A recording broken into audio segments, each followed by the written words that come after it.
Special Force Service IUS Mithakta Best Level the Train Torava Laybak Amana Napal Wangangda Dono Like Sumoi Leko Moi Tadorokani Kahina Mukjavayava Hepway Topayava Chang the Hasing Lava Yet never sing the D Akiba Masapung Kudong Tinning Weaver Betlaw Dava a kind of a special person sing the Mukbang Tong of a Tamliva Sikari Hodonga Paka Wevetugumba Military Union a kind of land missing me.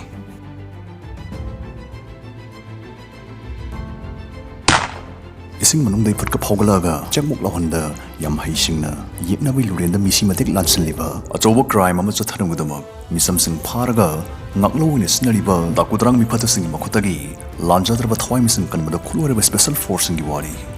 But so soy them tapping on Biai. Laybak Amadatoba, soy now Natava. Quite again a job crime, quite again a Kudong team from the Taslam Dida, Laybak Amagilusing Purella, Hagging Mixing the Pasimaquisney.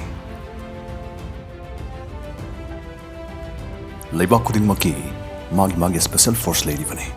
Adobo, DSC King a Sigi videos dagi, Malemsna quite in a Sakang lava, Maquina my bang upon Tokiva, Lura person sing dagi, Lemsana from what a Masag Satak Amadi, Ikai Kunava Fanglava, Lady Vatonga Tonganba, Laybak Special Forcing Stagi, Maquina quite in a Favani. The best Nihana kind of a Special Force Kurgimaram de Koi, Kaminasi.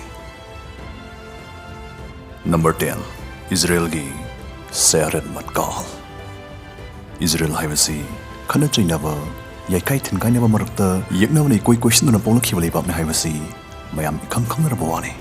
Madam Snap picture of a so, Sigumalibax the Gi, Akiva Gimasak Waiva, Warfighters in Toramwani Hivasi, Masimam Ninayoite.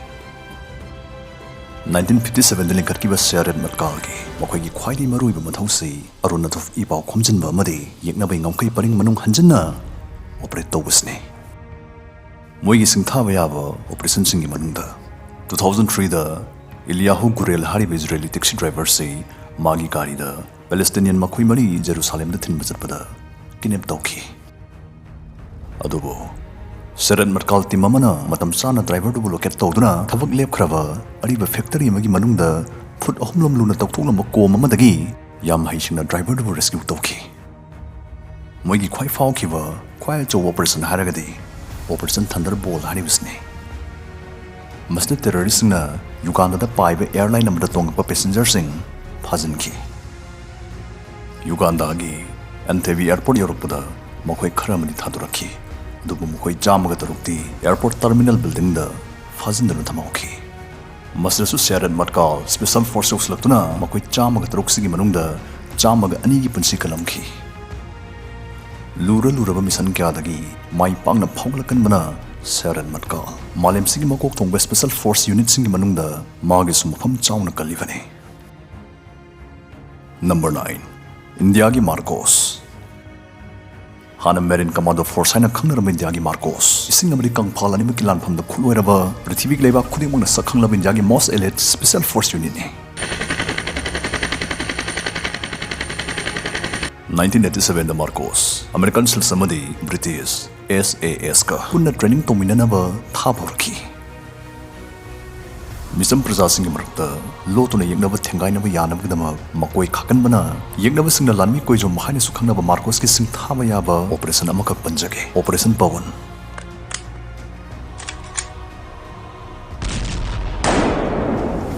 Operation Pawan C, IPKF. Indian Peacekeeping Force the Tamil Tigers Hina Sukhanava, LTT Kutagi, Zefna Hare from Sikudum Chansanavagdama, Zatakiva military operation. Jayol Homlum Jangna, Imunai Mutana Kap Haina Kivalan Pamsteda, Makuitarani Panasava Marcos de Mamana, Lanpamsi Mai Pahan Mariama Chokotang Lokiamadi, Tamil Tigers Kutagi Zefna Peninsula Munbaiva, Sri Lankan Armina Fanahuna Dunaso, Mighty Dunatalangavan Pamsteda, Indiana Mai Paki. Marcos Timduna, Lone kilometer tarani toising the Lactuna, Tamil Tigers Tangak Silvi Tangpamdo, Makoisungam Kanganda, Bom Pitosinki. Bom sing to Matantam Pokai and Duna, Hitangpam the Tukai Horpudari, Tamil Tiger Militansuna, at the Kamlitanome Kapsin Bahoraki.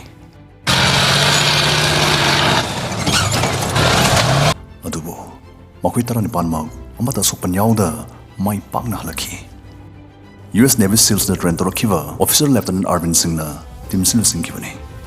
Amadi Mission Sigdamag Lieutenant Arvin, Mahavir Sakran lighting Duna, Kai Kunava Piki. Number 8 Canadagi, JTF2 JTF2 haibadi Joint Task Force 2 haibani amadi masi Canada ge Special Forcing gi maraktadi ningthaugi luhupta tomtin thamba Mani Ratna dugumbani makoisi lamda waida mekdra thokpa chemical biological radiological amadi nuclear gi thamkhana jingma makal mekda gilanpam thengkai na bagi best level train toraba local police na thengna bangam loidawa khudong thiba mekdra jangsin bagi matam chupra sem sadru leiriba malemsina sakhanglaba malemsigi most elite special forcing manungda amani JTF2 phamjau paiba al-Qaeda member chama gi mthakta harki bagi prithibisna makhoibo ngasi suningskini moi operation singsi aroi bithakta lona thumna pangthokpana karigumna makoina pangthokkiba operations makoi gi lengakna fau khangau dabe hoi Number 7 USA gi Delta Force Delta Force operative singsi mi hatpada sathina jangkhole amadi thabak khudingmak top secret oina pangthoi ayamba matamda makoisi sadharol mioi amagum chumnei phijet setuna yeknaba thingna galli mai pakpoi thuloi khanaba mission kya mai pakpoi thon khibagi damak karigumna khangning khaira roi doba mingchat urong phanglaba America gi linglaba special force ni Delta Force First Gulf War matamda General Norman Schwarzkopf na lanbung jangbada mana magi akhanaba bodyguard khara pamki amadi mana maduda pamjana khankhibado atai nate Delta Force ne Number 6 Russia gi Alpha Group Terrorism thengna bagi lamdadi Russia gi Alpha Group tagi hena yekna bana kiba ate atopa counter terrorism unit laite dana longlei Munich massacre haina khangnaba Munich ta pangthoki 1972 gi Summer Olympics ta Palestinian terrorists makoi ni pana Israeli Olympic team gi sanaroi ani hatoklaba matung makoi mapana phajin khibagi thodok siga mari leinana terrorist thengna bagi pandam da KGB chairman Yuri Andropov ki athang makhada Alpha Group linkat kibani Soviet Union na Afghanistan da lanta sma matam dagi makoi smaming sega kaina salakibani maramdi makoi na matam dogi Afghanistan gi president Hafizullah Amin gi sangai da phut phauslaktuna Hafizullah magi nupi magi machamadi lerambate Afghani kya minna kupadu loishin ki makoi si ekna wilam nebo hairadi target khangnatana thengna bhat kalle maramsna miyoi kya amana makoi bo bad hero gum longlei 1985 da Soviet diplomat mari rescue turuna ba haiduna Alpha Group team ama Peru da thajin ki makoi na Peru yobuda diplomat sing do hatokna thamama thengna ki mastegi makoi na kari tauge da mihat pasing nu thiba phangdabdagi mihat pasing nu gi mari mata kharoina Toyota halaga polythene fazana hanjalaga mai da tharaki chaba yadaba Athoiba sing do tawuri chingna buslai fasane terrorist oiram kuni haibagi